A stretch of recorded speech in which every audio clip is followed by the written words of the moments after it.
السلام علیکم ورحمۃ اللہ وبرکاتہ۔ جی میرے سامعین، آپ اس وقت ڈی ایف اسلامی چینل دیکھ رہے ہیں۔ آج ذکر کرتے ہیں کہ فجر کی سنت کی کیا شان ہے، کیا عظمت ہے۔ پیارے محبوب رحمۃ للعالمین کا فرمان ہے کہ الرکعتان من الفجر خیر من الدنیا وما فیہا۔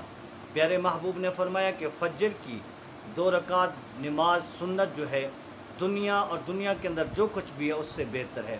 اگر ایک انسان کے پاس، ایک شخص کے پاس اگر پوری دنیا ہے اور دنیا کے اندر جو کچھ مال و دولت ہے، سب کچھ کا مالک ہے، اگر وہ سب کچھ صدقہ اور خیرات کر دیتا ہے، لیکن دوسرا شخص جو فجر کی 2 رکعت نماز سنت پڑھتا ہے، تو فجر کی 2 رکعت نماز سنت پڑھنے والا دنیا و ما فیہا خرچ کرنے سے بھی افضل اور عظمت اور شان والا ہے۔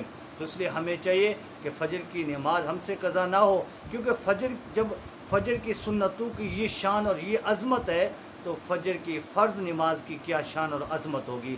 تو اس لیے ہمیں چاہیے نمازوں کو باجماعت ادا کیا کریں۔ اللہ رب العزت ہم سب کو عمل کرنے کی توفیق عطا فرمائے۔